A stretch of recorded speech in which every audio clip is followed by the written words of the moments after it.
Yes, guys, and as you can see, we are here with Rio Reacts and with Ste, one of the great friends of the channel. He's out here on tour with the Man United team, and we are in New York. If you haven't noticed already with that backline, look at that, man. The skyline looks ridiculous. Breathtaking, that, isn't it? Mate, I've not actually seen a better view anywhere in the city. This is unreal, this. I've got to say, every time I see your socials that you got a vest on, what's going on? What's changed? Right, there's a t-shirt right there that I brought to wear for this. Yeah. We've just been gym, and Rio's like, should we just do it like this? I was like, right, Yeah, just I thought we might as well get your guns out. You got to show it off. You know what I mean? When they appear, you got to let people know. Rio's just took us through his routine. We've just done 1,400 sets of chest. There's no legs have been touched in the making of today's gym session. 25 years of legs. Do you know what I mean? Got to make up, got to balance it out sometimes. What's your feelings about the recruitment so far? And if there's anything else you think should be done, what is it? It started off unbelievable. Cunha. 1st of June, Rio. The window's open, United went, hey, Bish, bash, bosh. have that.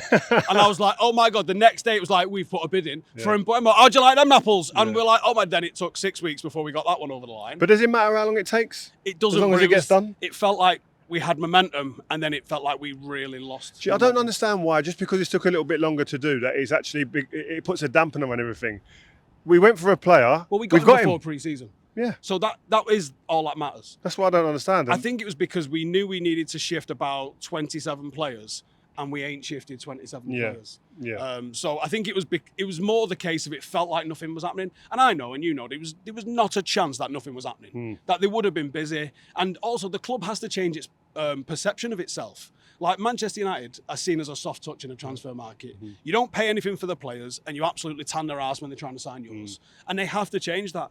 Like, you can't have all the fans complaining, oh, we overpaid for him and we never sell our players for correct market value, and then being like, just pay what they want and get the players in. Like, you they kind stood of have firm. to have I think that's why it took so long. They stood firm. Brentford thought United would fold, and I thought Man United have stood as firm as they can. And probably the end result is closer to where Man United wanted it, I think, than where Brentford wanted it, which is, I think, a positive, which is because we've always overpaid last 13, 14 years, whatever it is. So that's a bonus. If we start the season now with what we have now, would you be happy? If not, who do you want in? Where do you go? What position? What player? Give me some names. We have improved our forward line, but there is a gaping meteorite-sized hole in the number 9 shirt at the moment. So who do you want then? I like Mateta, but I like Ollie Watkins as well. Like, I think if you was like, look, just choose one of them, I'll take your second choice, mate, because I think either of those fix us. And I really like, I don't know if this is deliberate, and I would love to ask Wilcox if it is deliberate, if they've gone, we can't wait for anyone to settle into this league. We need to hit the ground running, so we're just going to buy Premier League proven. Yeah. Because you looked at last season's goals, and it was just non-existent. And they've gone 20 Premier League goals, 20 Premier League goals. And if it's Mateta or Ollie Watkins, 20 again. It's another 20 Premier League goals. And mate, and that is like almost moneyballing your way to a higher finish. I reckon we might finish 12th this year, you know.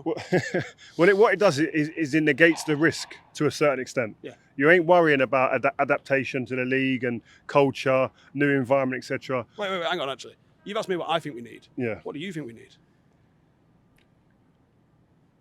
I'm greedy. I think we need a centre forward, and like I said, and I've always said the same thing. And there's a misconception out there that I don't rate Gyökeres. I think Gyökeres is a very good player. I just don't think he was right for what we want right now. We need someone with experience who the other centre forwards can look at and go, that's a bit of me, without any doubts. Ollie Watkins says that, Premier League proven, played in the Champions League last year as well, has done his thing for consistency for a while, international, plays for England as well. Ticks all the boxes. Osimhen was obviously my first pick. That's an old broken record that's not going to materialise. But if you're looking at it now, I would go Ollie Watkins if you get him at the right price, because he's 29 years old. And there's no sell-on value. It's purely just like to have an impact immediately for the next 2 or 3 years, which I think Ollie Watkins could have in a good way on the centre forwards that are there, and he'd be great right now as well. That front three, if you'd played Ollie Watkins, Mbeumo, keep talking, Cunha, nearly there, right, and you could mix that in with Ahmad as well. If Garnacho has to stay, Mount, whoever, that's a hard day's work for any opposing defence on most days. If I'm being greedy, and if we was able to shift... Jay-Z as well. I think he'd be nice behind them too, you know, with a bit of pace in front of him. Who? Joshua Zirkzee. Yeah, Xerxes got. He had something different, and that's why that is a nice blend there now. If you do get Watkins, but if I'm being greedy and we are able to shift the other players that are surplus to requirements, I'll be going for Baleba in midfield. Beats the press on a regular basis, confident with the ball, can move, is mobile. He is a Ruben Amorim midfielder.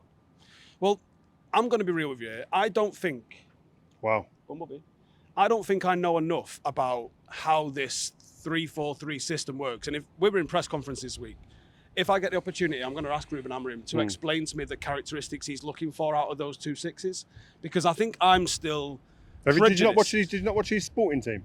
Yeah, but there's one thing watching a team, and then there's another having someone explain to you what it is that they're trying to do, like under characteristics of that. Like, I think I understand a 6, an 8, and a 10 midfield. And I think when you play a back three, you've kind of covered some of what those players do, some of what the 6 does at least, in the back line. So when I'm looking at, like, I think this guy would be a fantastic number 6. I think I'm framing it by he would be a fantastic number 6. Baleba. No, and just as a generic sort of, no-named player, he would be a fantastic number 6 in a 4-3-3. And I don't know if I'm looking at it through the wrong kind of lens or the wrong kind of like attributes. Can you have 2 more adventurous midfielders in your 6s if you've got a back three? Like, these are the things that I don't understand enough about this formation to be able to sit here and go, if you watch that's what we need. If you watch his sporting team, the 6 can quite easily go into the next phase of the game, into the middle third and then into the final third. Ugarte doing that. But then you have one sitting back, and it's a balance. When you've got 2 pivots there that are sitting there, one can be a bit adventurous at times, and the other one can sit. It's about having that balance and that understanding. But who's getting on? Well, you've already said Baleba can do that anyway. But I think we need a player that can take it from that back three, can be on the receiving end of a broken line pass, that can get on the turn and can feed that forward line.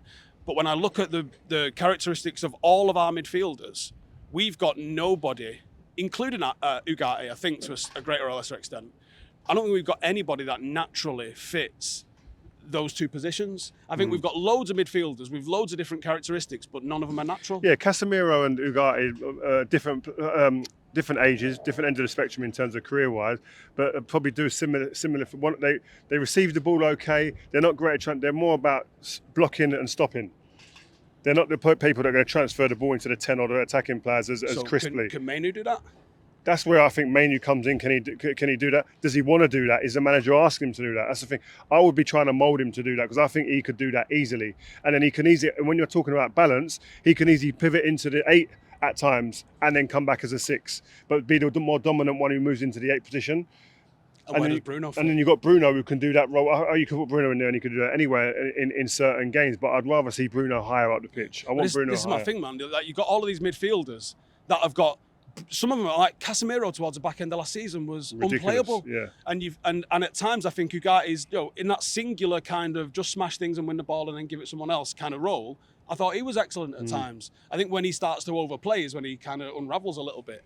But I look at all of those midfielders, Bruno, Mainoo, Collier, Casemiro, Ugarte, and you're like, none of you quite, no one stands up there and goes, that's my position and I'll teach you how to play it. Because even Bruno, you kind of like, can you do a job a little bit unnatural? Do you know what I think they've lacked even since Amorim's been here? It's the players, the right players to suit him and his type of recruitment, but also just really, really nailing down the fundamentals and that bear out a pattern of play. I don't see enough moments where the ball goes in here and everything's just tick-tock and it goes bang, bang. We see it sporadically. Every now and again you see it where it goes, oh, that's gone. They've sliced through that team, up, back, through, round the corner, boom, boom. And it looks like, oh, that's something we've seen and worked on. Not seen that since Ollie. I don't see that, yeah. And I don't see that enough. That's the one element where I think is a demand for improvement this year, in that you can play. How many times the good teams you watch down over the years where they play, everything's almost blind. Man United don't play blind yet, and that's, I think, a part of an area for the team where you need, yes, recruitment, and as well as that ability to play blind, because you've got the patterns nailed down in your head. Well, who's that guy? As I often do, just watch old footage of United just to stay happy. You watch any videos that you want to find. I mean, you had a pretty good view of this throughout your career. Paul Scholes playing off one touch in the centre of the park, getting 9 passes. I was with Michael Carrick the other day. Did you watch his interview with I Meats? saw the gaffer John. Yeah, it's funny. It. No, it's good. But that was I great. busy that day. But what was great was You were training. What was great is that Michael was talking about in the midfield, and this is where the likes of Bruno, Casemiro, Kobbie, Ugarte, maybe just hearing that little bit from Michael Carrick about me and Scholes used to play 2v2 in midfield. Yes, it's different now. You can still do it in a different way, where we'd lend it to each other. 5-10 yard balls to bring the midfielders on, suck the opponents out, like playing these little games in and around. Playing these games in and around the midfield area, that's not happening. You don't see it yet with these players. Is it because they're not the right type of player, not Scholes and a Carrick? I think they're good enough to do it. It's a high bar, though, isn't it? How many players are Scholes and Carrick? But listen, if you said Kobbie Mainoo and Bruno get on a bit of wavelength in there, do you not think that's doable? Do you not think Casemiro can do that? He's done it with Tony Kroos and Modric for years. I think different players, different level. I know. I think Kobbie, Modric might be the closest you've seen to Scholes in that sense. I think Kobbie has got the vision and the game intelligence to be able to play that, and the touch. Can I just say something? But he's hit the range as well. Did you notice that in the game against Leeds? He was hitting a little bit of range. Can I just say They're something? not quite Scholes though, are they? They're the That's ones not that his game. They take about 3 weeks till they get there. He's a better ball carrier, better manipulator, and just shift that under press resistance again. But can I just say? I heard Amorim talking about I'm demanding more from Kobbie. I'm demanding him to run more and to build it around Kobbie Mainoo, man. I think he's that good. I do. I think he's that good, this kid. He had an off-season last year, didn't he? He didn't have a pre-season and never got going. And again, what did Carrick say the other day? This happens with young players. They go off the boil a little bit, but you've got to stick with them. You've got to be patient. I think if you build around this kid, I think he's that good. I saw enough at the top level, international level, at a tournament, to say that this kid, you build around him because he's got the cojones, the bollocks. He's got the bravery. He's got the skill set to go out and play at Old Trafford, I think, and be a dominant player. But you've got to give him the keys. He's got to earn them. He's got to listen to the manager and do what the manager's demanding for a little bit before you then do what you want to be and be what you want to be. You've got to play the game and the role of the manager once first. Secure that, and I just think this kid could be anything. And I think Man United. Listen, the rumours and the rumour mill was going, we could get rid of him and for the money. That worried me, though. That scared me. Because I thought we are skint, clearly. And we definitely need to sell to pay. And we clearly can't sell the ones that we want to sell. What if an offer came in for someone like a Mainoo? I don't know if they'd be able to turn it down. They've got to. I think he's that good, man. I think you just got to build around him. Again, physically, get him his feet sharper. Again, I'm going to give you another example. I grew up with Frank Lampard. One of Frank Lampard's worst traits as a kid growing up was his physicality in terms of ability to be able to move and shift. His first 5 yards was slow. He used to walk in with the spikes in his hands and do sprints most days after training. Well, I'd go around there, me and him would do sprints, doggies here, there. No one ever said in his career, in the belly of his career, that Frank Lampard was slow or a slouch, weren't sharp. You can build that. These are things that come from within, and I've seen Kobbie off season working. Just keep that going, man. He looks lean, doesn't he? Yeah, he looks stronger. He looks fitter. Let's go, man. So you want Ollie Watkins? Yeah, Mateta or Watkins, I'd be pretty happy with that. That's a Premier League proven front line. It's an absolute upgrade on last season. The midfield, I think, still got question marks. We could see the answers. We might have the ingredients there, and because I don't fully understand what each person's role's trying to be. This is the manager's job. Yeah. Find it. I'd love to ask him.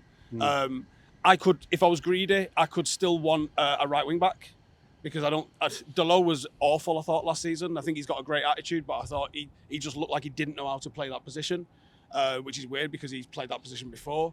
I think Ahmad could be a little bit adventurous. Yeah. The Anfield and City away, maybe you don't want to go with like a load of wingers. Dalot plays there. Yeah. I'd say Dalot in the big games against the Liverpools, the Cities, the Arsenals, you might play a Dalot. Defence I'm happy with, though. Yeah. I'm a big fan of Matthijs de Ligt. I thought he got some real unfair press last year. I thought he was fantastic. I think the jury's still out. I think the jury's still out on the defence in terms of who's the mix, who's the right mix. Still don't think the manager knows who his best three are yet. Yeah, that's fair. That's the problem. But I think the raw materials there. Yeah. Mazraoui, absolute dual machine. It just flawless decision making all the time. I like him. I like de Ligt. Lenny Yoro is a future superstar. Yep. Aiden Heaven looked real good in his little cameo. I want to see Aiden Heaven this season actually a bit more depth. Martinez going to be back fit. That's a big plus. Maguire rebuilt himself. He's back. Yeah, we've got options. Yeah, and then obviously the goalkeeper. I think there's still. He would be someone I would look to improve, but he's pretty far down the priority list for me. I think. I agree. 9 is needed. Yeah, 9. Absolutely. So that's how we finish, guys. Rio Reacts are here. Ste, Howson, Rio Ferdinand here in New York. Hey, we got a game. We've got a game tonight. Forgot. Oh, we're going live tonight, guys. Do not miss it. Make sure you turn on your notifications. We are going to be live before and during the game. It's midnight, but stay up, man. Have a beer, popcorn, a lot. You know one thing as well. I ain't bothered about the result. You know that. Because when I played in these preseason games, results meant nothing to me.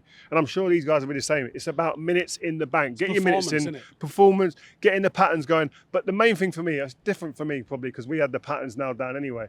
Fitness was the be all and end all. I was scared of these games, you know that? Especially in Asia. We used to go to Asia, used to have 11 G-some parts running about. They were all quick, strong, aggressive, great runners, durable. I just think, like, what is this? It was so hard. It's hot here. It's warm. So listen, we'll see you later at the game. What's the name of the stadium again? MetLife. The MetLife Stadium here in New York. Man United versus West Ham. My old team. My old team. By the way, Anton's out here. We're going to find him. So we're going to see West. Do you know what? One thing about people think I don't like West Ham just because I don't talk about them a lot. I love West Ham. That's my club. That's where I grew up. The academy. Don't forget that. Right, see you later. Let's go. I need to get some food, man. I'm starving. Thanks, guys, for listening to this episode of Rio Reacts. Hope you've enjoyed this show. And if you have, make sure you leave us a review and follow this Rio Ferdinand Presents feed to make sure you never, ever miss an episode. If you've got a point you think we should be discussing or want to put us on the spot with a question you want answering, get in touch using the fansfirst at rioferdinandpresents.com email address or use #RFP on social. See ya on the next one.